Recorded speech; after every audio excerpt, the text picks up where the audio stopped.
I went on a date with this guy from Hinge, and he was really handsome and smart and cool. He was a bartender, which is like, whatever, that's fine. And he's like, at the first date was just like, I don't believe in monogamy. And I was like, I don't believe in monogamy with a bartender. So we're fine. Right. Like, we're fine. You know what I mean? Like, I think there is a little bit where people get, I don't know. There's just this, I do feel like everything kind of changed. Like when I was dating last time, it was like, you're either just like straight or gay. You know what I mean? And now it's like there's just variations of like sexuality and preferences and everything. Like it's all changed. I'm like, I don't even know if I know what I am. Like I don't even know if I know what I like. Like, Right. You know what I mean? Right. Hello and welcome to the Wednesday Chit Chat. This is the JTrain podcast. JTrain Jared Freid coming to you live from the West Village, Manhattan. I am joined. Hilarious comedian, has a special that is out on YouTube right now called Horny. Brittany Schmitt, thank you for coming on. Thank you for having me. Hello, hello. Welcome to the new JTrain podcast.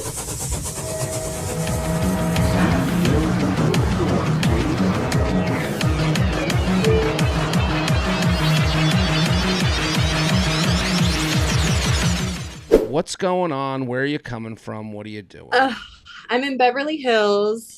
Okay. I'm sweating my dick off. It's so hot here right now. Is Beverly Hills is like fancy is the whole thing fancy? Is there like a regular part of Beverly Hills? Like when you say Beverly Hills, like immediate Troop Beverly Hills, the painting that's been painted for me as my whole life, like that is rich and glamorous. What would be a normal review? How would you explain Beverly Hills to someone who's never seen it before? Beverly Hills is pretty glamorous. It's really nice because it's in Los Angeles, but they have their own police, so it's really clean. Like there's no homeless here, which is nice. So it's like very, very safe, which is why I moved here in the first place, because I used to live in Venice Beach, which is way cooler, but it's way less safe. Well, Venice Beach is like, to me, like, again, like, what is the thing that comes to your mind's eye? Venice Beach, this Muscle Beach, it's the hipsters and the grungy people outside selling their wares. It is, yes. I think what happens is we look at things through a keyhole because it's a little bit more simple, and we don't think of Beverly Hills or Venice. We just like, okay, that's my Venice opinion, locked away. So Beverly Hills, you're saying, is cleaner. Beverly Hills is safe, but it's so boring. So Venice is like the artists are there and the creative people are there, but then so is like a guy on a unicycle with a machete. You know what I mean? Like a machete that happens? Yeah, there was when I was living there was a guy who was riding around on a unicycle with a machete. And it would just come chopping heads off? I mean, what's going on? No, what's he doing with the machete? I don't know. I didn't see him do anything. I just saw him have a machete and a unicycle, which I thought was like kind of incredible. I'm like, I think we're really overlooking his talent here. Right. Well, that's, I mean, talk about not safe for him. Right. When someone's like, yeah, the machete guy on the unicycle, it's like, oh, was it a trick? Is this a carnival performance? Yeah. Like, no, it's just, there's a lot. But to me, like, if he's not bothering anybody, all right, good for him. Yeah. No, I mean, a machete is a clear threat to anyone. Like, okay. An unsheathed machete is like immediately you're not going to feel safe. So not as many machetes in Beverly Hills. Are you in an apartment? Are you in a house, a mansion? Where are you coming from? No. I'm in a condo. In a condo in Beverly Hills. Yeah, so there are, it's what some people call the Beverly Hills slums are the condos and the apartments. Right. Well, this is what I'm wondering. I'm like, is everything a mansion in Beverly Hills, or is it just no, but it's is like there an area? Every street has mansions on it, but there's also sometimes condos and apartments, and that's what they call like the slums. It brings down the value. Where are you from originally? Wisconsin. So Wisconsin, what brings you out to Beverly Hills? Well, I moved out to LA after I graduated college to work in advertising. So I was a copywriter in advertising. And then I realized very quickly that I didn't like people telling me how to be creative. Like, the clients were like, no, I like this, do this. And I'm like, I don't like you telling me what to do. So that's how I got into stand-up. What year was this? I got into stand-up in 2012, but I stayed in advertising until 2019 because it was, it paid the bills. Right. And then I decided at the end of 2019 I was going to do comedy full time, and then 2020 had different plans for all of us. So Right. That's a tough time to start comedy. It's like, okay, go to yeah. the open mic out in a field. Right. Yeah, no, it was mostly just like underground shows and illegal shows that were happening in LA. Right. Okay. Well, Yeah. you know, we don't know each other, so like, I'm happy to Right. have you on. This was an intro via Raina Uh-huh. from Girls Gotta Eat fame. Yeah. So that's why I'm asking all these questions. So Wisconsin, Yeah. do people you leave? Are you're from Wisconsin? Did you go to college there? Yeah, I went to Marquette University. Marquette University. So in Milwaukee, you're Hmm. in the city, and it's Hmm. like, let's get out of the snow and go to LA. Yeah, the weather was never for me. I thought I was actually going to go to ASU for college, but my mom stole my college fund, so I couldn't. So I had to stay in She Wisconsin. stole your college fund? Yeah. So my mom was very mentally ill, and on my 18th Okay. birthday, she stole my college fund, which was a fun twist and honestly such a blessing in disguise. Because if I would have went to ASU, I wouldn't be here today. What did she do with I'm sorry she's got issues, but what did she do with the college fund? Like, where'd she go with it?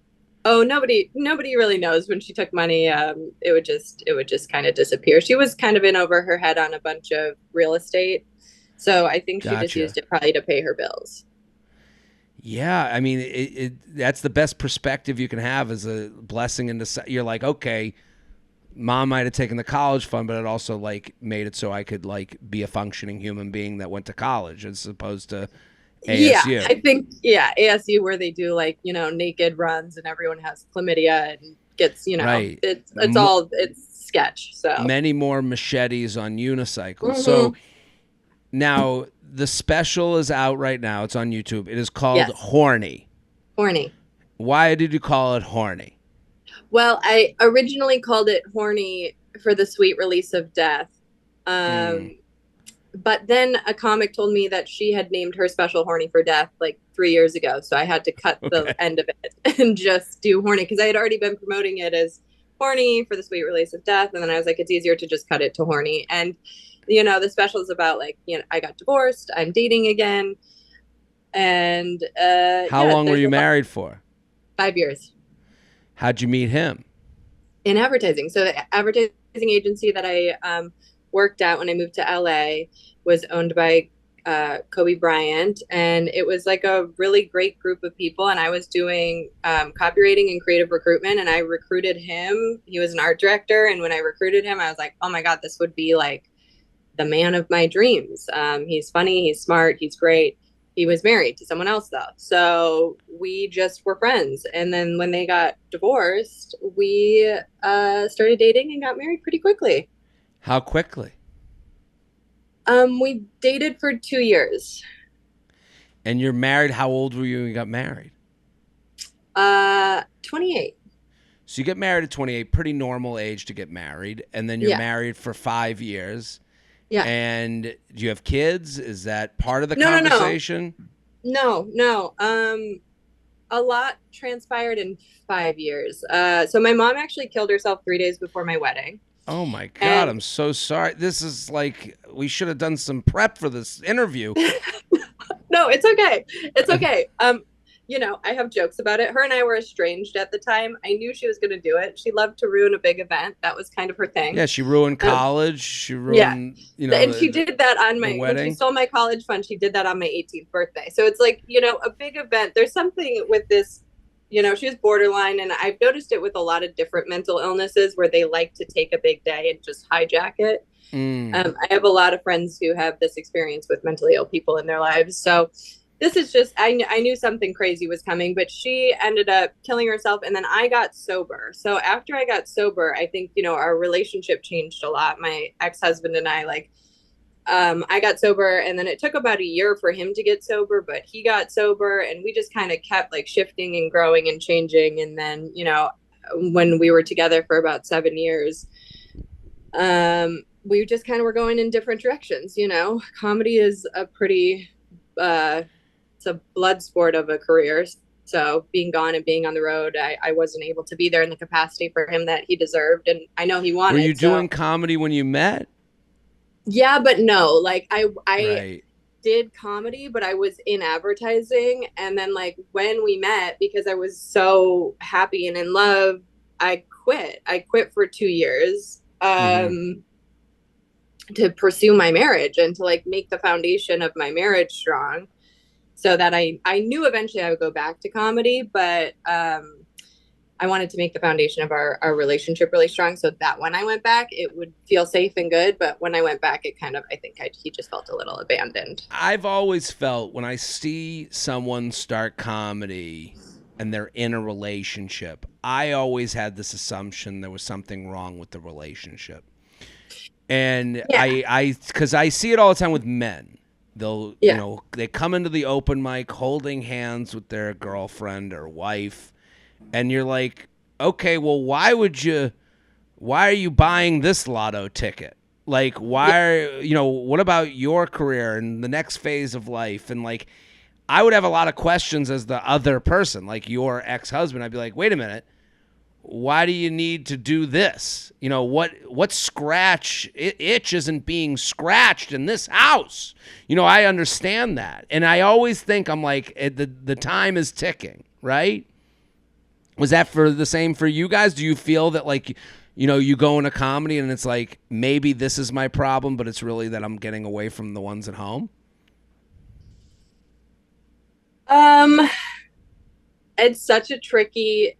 I think you're on to something, but it's such Are a you not allowed to say layered. certain things? No, no, no. I feel like I'm getting, I feel like I'm No, no, getting a no, story that is no, no, that no, I'm no. missing. I'm trying to be thoughtful because there's another Hmm. person involved who's Sure, no longer in my life, and I think when you get divorced, you kind of lose the right to talk about how somebody else experienced something. Does that make sure. sense? That makes a lot of So sense. I think I'm just trying to be But how thoughtful did about you it. feel? Were you going So into this stand is up going, well, fuck this? So I started stand up before I met him, and the first time I did stand up, I had like it was the best day of my life. I had this feeling like this is what I was born to do. This is my gift. I found it. I found the reason I was born. Like that, it was such a powerful experience. But I was really deep in my alcoholism, and I couldn't prioritize that goal. And then I started dating my ex husband, and being in love felt so much better than anything Right, else had ever felt. So I abandoned stand up and I pursued love, and that felt really good and it felt really satisfying for a long time, like 2 years. hmm, And then um, I think I ultimately felt like I had abandoned like what I was born to do, and I wanted to get back to that. right. So that's why I got back into stand up, and he was as supportive as he could be for a long time. But I think ultimately stand up is a very isolating journey. And like even when people are partnered in stand up, I think the journey of being a stand up comic is like kind of lonely and dark and sad. And I ultimately decided to pursue that instead of the marriage. And I don't know if I made the right decision, but that's what I did. So So you get out of the marriage, you guys get a divorce, and now yeah, you're back out there as far as dating is concerned, yeah, but yeah. concentrating more on stand up. Yeah, I want my career to happen more than I want dating to happen, because I think I got to the finish line with dating. I got married. I know what that experience is like. I had a great marriage, by the way. I'm not saying it was, not fulfilling or not right. I think it was perfect for me at that time in my life. But I think the next evolution of my growth is going to be in my career. Was he like, hey, let's have kids? And you're like, I got this other stand up thing. This No, is no, my no, kid no, now? Or was no, it not? no. He never wanted kids. I think, he never said it, but he just wanted me home more. And Right. once, it was a really tricky juxtaposition, because during the pandemic, he had me right where he wanted me. I was home for two Right. years. And then once it got out, I was like, I had made the decision mentally that I was going to do stand up full time in 2019. So I was just waiting for things to open up. And once they opened, I went balls to the walls. I released my first special, and I just, I went ham. And I think it was just kind of like a little bit of a shock for him, how So different it what's felt. what's the joke on the special that you love the most? Oh, I have a joke. So I have so many And you jokes don't about have my to mom. tell the joke, just more the premise of it. Where did it come from? Yeah, I mean, most of my favorite jokes are about my mom, and I think that's because it was a lifetime of pain, and I felt like when she was alive, I was never really able to talk about it because she was still here, and then once she passed, I finally got to sort of metabolize and process the whole relationship and try to get to the other side of it and make it funny. And Do you you know, have I people like? Do you have to? Do you find that you have people whose parents have, like had issues like coming to yes, you? Do they yes, like yeah, confide in and I you? Is that hard? Like to like hear the voices of people who have gone through such kind of like hard stuff like that, like really No, painful because I think memories. no, I mean I think the things that make us all the thing that makes us all human is we're all experiencing pain and it's all just different sort of variations of it. But the people that come to my shows, I mean the impact that I hope to make is to help people heal from these kinds of things. Like I've had people come to my shows and be like, my mom committed suicide and I never laughed about it until today. Like Yeah, that's got to that, feel good. I would imagine also that you get the person that like doesn't do it. Like I've talked about like eating at night and how mhm. it's like I hate that I do it. But I do it all the time. And then I'll have someone come up to me after the show and be like, I'm a fat fuck too. And I'm like, okay, I didn't need. That's not what I was saying at all. Right, Like right, I'm not looking. Thank you. I have to like then right, thank them for making me feel horrific about myself in a different way than I felt right. on stage. So I would think that that's got to happen in ways that you never expect with such You know, really for me, people, I don't know if I'm unapproachable, but nobody's done that to me yet. I think mm, people are actually pretty scared of me. I don't, my fans seem scared of me. They don't seem excited. They okay. don't seem excited to meet me. They're kind of like, hey, I don't want to like bother you. I don't know if I have like a very prickly, unapproachable vibe, but nobody's come to me with that yet. Do you do like pictures after shows? Yeah. And no, I mean when I do pictures after shows, it is immediate like, let's get into it, And it happened. I would say 9 out of 10 pictures are amazing experiences in the same way that you're saying, where it's like, Yeah. oh my god, you made me laugh at something I didn't really Yeah. think to laugh about, or it's made me feel good or connected. Uh-oh, Sorry. the dog Sorry, is sorry. mad Sorry. about I don't know where he's barking at. the Sorry dead about that. parents. Yeah. But then you get that one that you're like that. I didn't need to go down that path. Yeah, I mean, I think sometimes people tend to, trauma bond or dump their stuff on Right. me, but I kind of cut it off. I'm just not, that's not my job. I'm not a therapist. So I'm Right. like, How do you I'm cut that like, off? Hey, my mom just committed suicide too, and I have the ashes in my pocket. well, Hey, that's never hey, happened yet. Brittany, I'm, can you please sign like? Do you like stop them? Like, I'm not I gonna sign sign the urns. ashes. Yeah. Sign I, urns. That's good right, merch for you. That would be like. right. Just urine for the urn. So, Um, what's the joke that you wish you'd spent more time on? Ooh, isn't that $1 million question? It's so funny because like the first special was a culmination of like 8 years of me doing comedy, and I felt like the first special was so tight and great. And this one's just different, and I think maybe I learned a little bit of a lesson that I need to let jokes mature more. So I would say there's like really really tight jokes in the beginning and in the end, and the middle is a little bit more loose. I think we all have those jokes that you're like, the due date is here. I Yeah, wish I had more time with it. I'm writing till the last second, but yeah. I wish I could work that out. Is there one in particular that was especially loose? So there's this joke I do about the Field app, which is, The kink a app. kink. I'm on Yeah. it now. Oh, are you? So what I like about Field is that how open people are. And So yeah, like I'm on there, my profile literally says like I'm like the dad joining Facebook. Like I've ruined yeah, this app. yeah, yeah, yeah. And I'm just more comforted. Like it's almost like there's a lot of good for you that I find myself saying on that app. Mm-hmm. Where you're like you see someone's profile, you're like, good for you. You're out here. Like Yeah, yeah, you're yeah. you're letting people know exactly what you want to eat tonight. Like you are, and then some of them, some of them you're just like more shocked. So what was your experience with Field? A lot of shock. So the joke that I have is about how, my friend positioned it to me as like this sex positive kink app. And she's like, Right. there's no hidden agendas. And I'm like, so I got on Field, and what I learned very quickly is that I love a hidden agenda. Like, hide Mm, your agendas, you sick freaks. And then I just go into like all the different people I met. And then the last one is just like, they're all set up punch, set up punch. And then the last one just kind of like fizzles.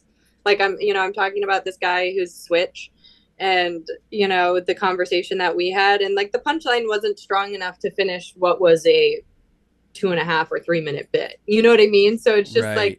I didn't find a hard enough dismount on that one, and it kind of people are just like, oh, okay, that's the end of it, and I just move on and Right. I go to the next joke. So it's like that one I don't think I found, That was and the then one. The one thing about Field is the amount of Googling you have to do is like it's wild. insane. Because you're Yeah. like, I just want to know what this person's talking about. Like, Right. because and for the some of them, it's like a whole nother language. And I think, did you find? And I've gone on dates from the app, and what I found was like, you're not going to go out with everybody, obviously, but like you find that like once that's out there, it actually made the date better. But maybe it's different from the Right. female side. Like it made it better to like know like, hey, this is going to be, because for me, it's not that I'm on there like looking for a specific thing. I'm just looking for like a casual date that Right. could go in any direction. And I think Right. as like a guy who's like more vanilla, when you're on Hinge, you go on a date and it's like, this could be the one. I got to make sure that if it goes well, I call my sister. So I say, I knew when, so that I have that story in my back pocket. It felt like that was kind of off the table Off on the a table. Field Yeah. date. Yeah, I think for me it was more just I got to do the process of elimination up top. Like Mm, we would do like a FaceTime date first, and then he would tell me what he's into, and I'm like, I could never be into that. That will right. never be me. So I then just like didn't even go on the physical date with the person. And then I think, conversely with Hinge, it's like more of a surprise, and I do wish I knew like up top. I went on a date with a Right. guy from Hinge recently, and he had like a bunch of shit, and I was like, man, I wish I knew that, because I wouldn't be here, because I just know that's not my thing. Right. When it's formalized, like Hinge is like, yeah, I could, that's even understandable from the side of like being, going serious and looking for long term. Like it's almost like, and this will change. I think every dating app becomes Hinge. Like I think every Hmm. dating app becomes a dating app after a certain Hmm. while. It starts in a place of like, hey, we're going to be the free thinking, sex positive app. And it's like, then you go through every profile and it's like, here looking for a relationship. And you're like, Right. okay, this is the original premise is gone. Right. But it is interesting to see that like, it almost makes a better date to have like you'd wish on Hinge. It was just like, hey, let's have a call first to talk things over. Right.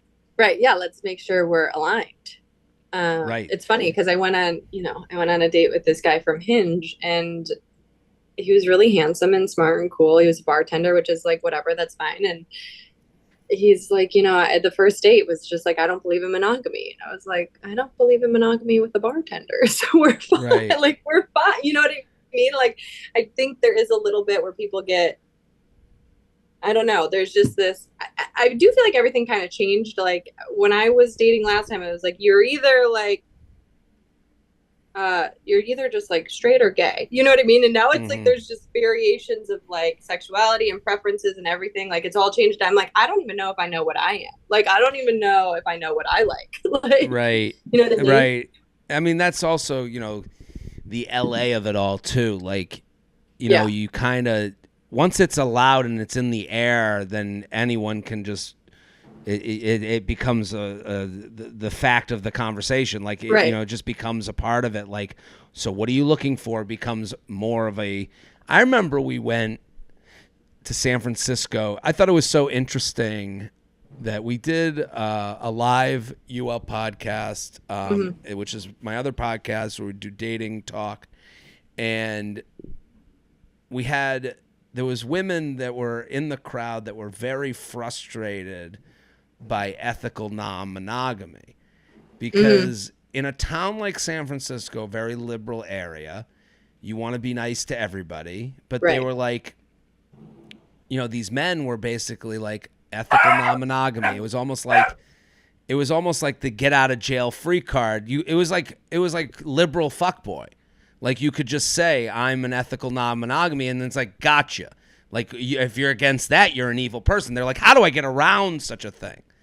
Right. Yeah. And it's like there is this, attitude of like you have to accept everything, but it's like everything is not for everyone. So it's like, yeah, the ethical non-monogamy it does feel like just a loophole for guys to get what for guys to do what they've always been doing and just not be Right. assholes, you know? Right. It's like let me get ahead of this. If it happens that way, I've already put it in the small print Right. in the contract. Right. What did you eat today?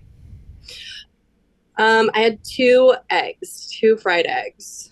2 fried eggs. So you just wake up. Is this immediately? When do you have the fried eggs? No, I I meditate and then I journal and then I I don't even know if they're fried. It's just like oil and eggs and like sunny So side up eggs. you wake up, you meditate, Yeah. and that's just is that like a formal thing? Is it like your own version of it? What is it? No, I do transcendental meditation. What's that? It's like, I heard about it from like Howard Stern and Jerry Seinfeld, and they all like swear by it that it changed their life. And I was like, I don't believe this. And I had such bad anxiety for so long. I was kind of desperate to do anything, try anything. And the way that they describe TM is that like your brain operates sort of like the ocean, where it's like choppy waves on top. You're affected by like people honking at you in traffic or talking to you a certain way or whatever. But beneath it all is like a different wave. And that wave is always calm. So if you learn this mantra and you drop into these calm waves early in the morning, and then you do it for 20 minutes in the morning, right when you wake up, and then 20 minutes, I do it at like 3 p.m., about like halfway through your day. It's supposed to just kind of tether you back to like this calm state of mind. And it has changed my life. It has changed the way that I perform. It's changed everything. Like Do it you rewired the way I experience the do world. you take a class to Yeah. learn how to do it? How long Yeah. is the class? It's like 45 minutes. I mean, they schedule it for 3 hours, but you don't need 3 hours. Basically, they give you the mantra and then they practice the meditation technique with you. And then once you have it, you just leave. And then there's like a come back and make sure you're doing it right thing, but it's kind of unnecessary. Once you have the mantra, I think you can just go. It's I so a life-changing thing is a 45-minute class away from having that. Yeah. And it's also expensive. It's also like $2,500 or something. For the class, Yeah. and you But the feel way that like I would pay 40,000 for it. Do you know what I mean? right. Like If it the helps, it value. helps. Yeah. The So you value do add to my that, life. Yeah, go ahead. and then you journal, and then you're like, it's eggs time, and just the eggs, salt, pepper. Do you put anything on it? Yeah, salt and pepper, sometimes hot sauce. What will you? So what's the rest of the day eating looking like? I haven't thought that far ahead. I'll probably do like a taco bowl or something for dinner. I'm See, not like a cook, so I do kind of like easy stuff. no, I like this question for people because it tells me like how their relationship with food is. Like I'm like envious of your relationship with food because it seems to be such a second. Like, oh, the eggs. Like it's not an important thing. It's like it seems like that's probably a better, healthier way to go. Yeah, I mean, listen, my relationship with food is a retaliation against my mother because she had an eating disorder. So Hmm. she like tried to give that to my sister and I just sort of, when I got out of the house, like she would barely feed us. So Really? yeah. Like one of my jokes in my special is about how she used to send us to school with Slim Fast shakes in a brown paper bag as our lunch, and then that was like our whole lunch. But she would put a potato in there to like take up space, so it looked like there was more food. I mean, there was That's more one food. of those things that like if like like a teacher seeing that you pull out a Slim Fast, like what do they say? Like They wouldn't they just didn't. like? teachers don't really care, you know. But I was getting like crafty. I would steal from other kids' lunches. Like I was fucking hungry, so I would steal food Absolutely. and You're like the I Artful Dodger. You're Aladdin stealing yeah, bread.